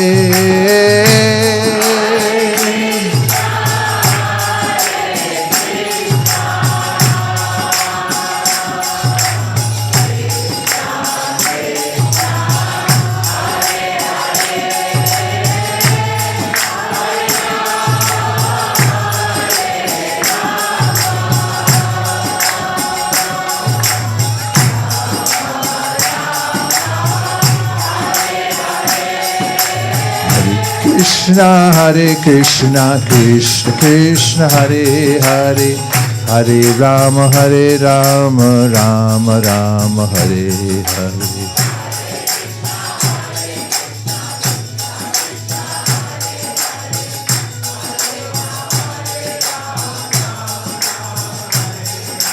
Hare Krishna, Krishna Krishna, Hare Hare, Hare Rama, Rama Rama, Hare Hare.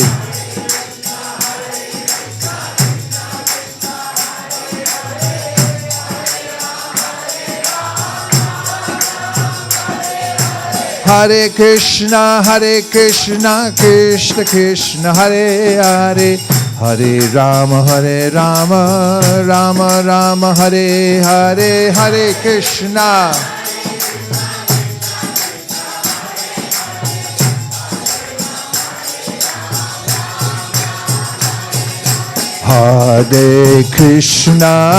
Hare Krishna, Krishna Krishna, Hare Hare, Hare Rama, Rama Rama, Hare Hare, Hare Krishna.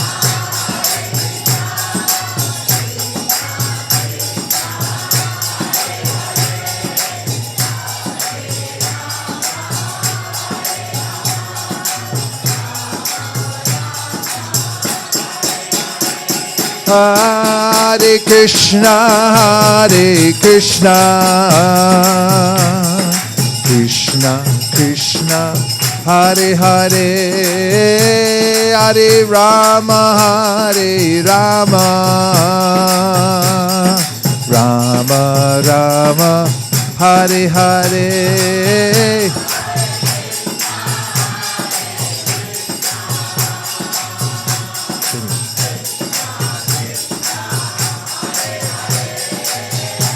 Hare Rama, Rama Rama, Hare Hare. In the last 60 seconds, Hara today is Shivaratri, unless somebody misinformed me. Hara is a name also for Lord Shiva. They both come from the same root, Hri, which means to take away. Krishna's, in the verse we read this morning, called, was it Mito Aga Oga Haram Harim. He's known as the Hari, who's Hara, who takes away. Shiva is also mentioned in many ways as Hara. And I'll go into the more details about Lord Shiva tomorrow, because we're done. And you all got to go because you got a date somewhere with Lord Jagannatha. And now to Shraddha Devi Dasi to tell us what we've won. Please welcome her.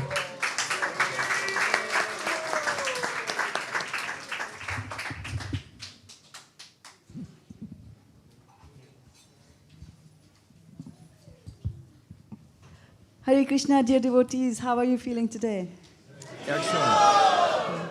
We are such a house full today, and I feel good. I just hope somebody takes a picture here to prove that I was right when I was telling so many devotees that I cannot take you any more registrations because there's no space for people to sit.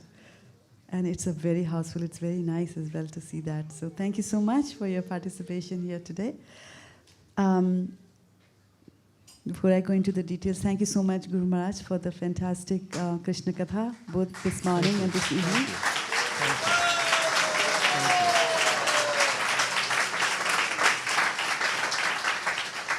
And thank you to Vishnu Gada Prabhu also for your Katha, which was very intense. And as soon as he started speaking, the gong started blowing in the temple. The gong started, sounding in the temple, but you beat it. So, that was very interesting, very nice. So what have you won today? For tomorrow is a trip to Tota Gopinath. Haribol! And also a trip to Bhakti Siddhanta Saraswati Thakur's Bhajan Kutir. Haribol! Which has a lot of significance, which Guru Maharaj will explain to us tomorrow there. We'll also have the morning program as usual, as we had today, with starting with Tulsi Puja at 5:30, followed by Japa. And today some of us went for a Japa walk as well, so we might do that again tomorrow. And then we come back to do Guru Puja to Srila Prabhupada, and then followed by Srimad Bhagavatam class, and then Prasadam, and then we go to Tota Gopinath. We will take the totos to all the way to Gachpati Hotel. Those of you who have been there, you know. So, and from there we will walk and do Harinam on the way. So, as usual, pick up all your bags from the reception, the book bags, the dum-dum pops, the stickers, etc. Chukusben Prabhu, your team has already got them already there. Yeah. So I just wanted to have a small request that I know some of you are leaving. So don't reassign your rooms to others. The Yatra planning team has already got all that nailed down, so it causes double booking if you do that. So just one small request there. Also wanted to let you all know that for all of you who registered here, we have a complimentary box of khaja. If you turn your head over there, you can see a mountain of khaja over there. So after you have your prasadam or once you head out of the room, please do stop by, and we have got operators there ready to give you your box of khaja. if you think it's one per participant, it's not one for family. So if you still find that you need more khaja, then we have Prem Nishtha Mataji and Bhaktin Shaveta. They have agreed to do what they have been doing every year, is that to collect your khaja requests and then order some more khaja for you, like that. So they'll work on that logistics here. There has been a lot of requests for going to the Jagannatha temple. So I just want to tell you the beginning of the good news, that we have started the discussions on that, and very likely we'll go for 2 days, splitting the group into two, because it's a bigger number, too big a number to handle. So more on that, coming on that part. And I'm looking for Ahuna. Is she here? Ahuna, how many did we bring back, the flags? We brought back all 10 of them.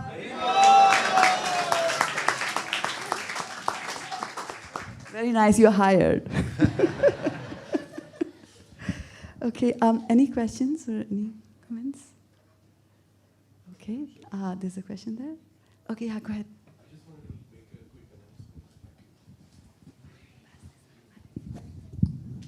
So I was just speaking with Chukuja Venu Prabhu today, and I wanted to quickly ask a question to the devotees. How many of you have come to Dham for the first time? Jagannath Puri, please put your hand up again. Great. And how many of you have not had an opportunity to share Srila Prabhupada books, Lollipop Prasadam and Jagannath stickers, having come to Jagannath Puri Dham? Please put your hand up. Okay, great. So if you keep your hands up, and after the program, if you could all please stay back, we would like to make a note of your names. And tomorrow morning when we leave here, we're going to set you up with a friend who's done this and been to the Dham before, so you can try to do them. Because as Chukuja Venu Prabhu yesterday said, he's got how many, 70 bags, Prabhu? Yeah. So the idea is we go in the pairs and try and do this as two devotees together. It's much nicer, you're together, much safer. So we'll try and do that. And it's an opportunity you don't want to miss. In the so many years of us coming to the Dham, we have left with so many impressions, but one of the most prominent impressions we have had is sharing Krishna consciousness with others, especially in Dham. The magic is just completely otherworldly. So when you do it, you take so much back from the Dham. Many years ago when we came here, the idea was, what can we take from the Dham? Of course I want to do bhajan, I want to hear Harikatha, but how can I serve the Dham? And this is one of the ways we can actually serve the Dham, is by sharing the Srila Prabhupada books, which actually the philosophy of East went to the West and now being distributed here in Jagannath Puri. So please take part. It's an inspirational activity. There's no obligation. You don't need to do a certain number of books. There's no pressure. You just try to follow the formula which Maharaj shared yesterday. Perhaps tomorrow during your Bhagavatam class, Maharaj, if you could do one more demo, because many devotees in our group would like to have that, then I think it will be nice for everyone to try it out, if that's okay with you. Yes. Thank you so much. That was me. Thank you, Shraddha Mataji.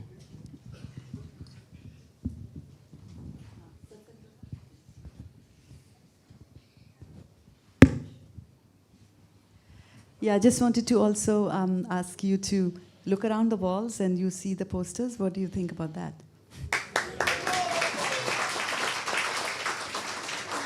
So Guru Maharaj just loves posters, and it's my god brother Nitai Kripa Prabhu from UK who has designed all these posters there.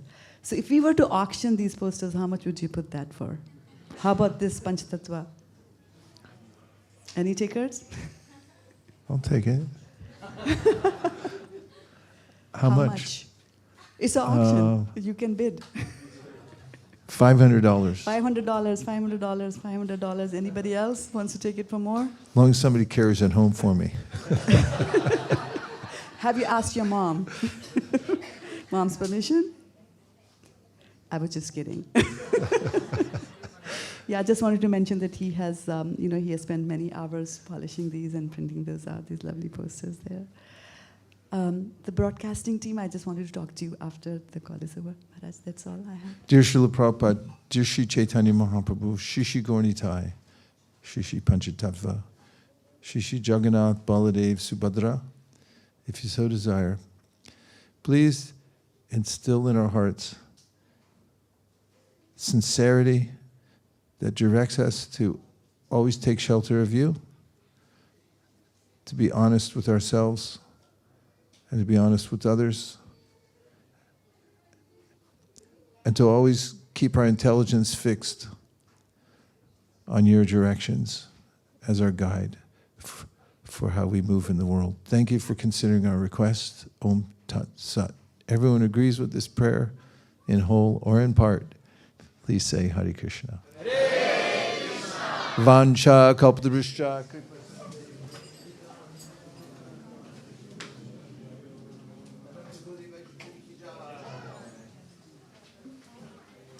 Shari Dad Vijaja.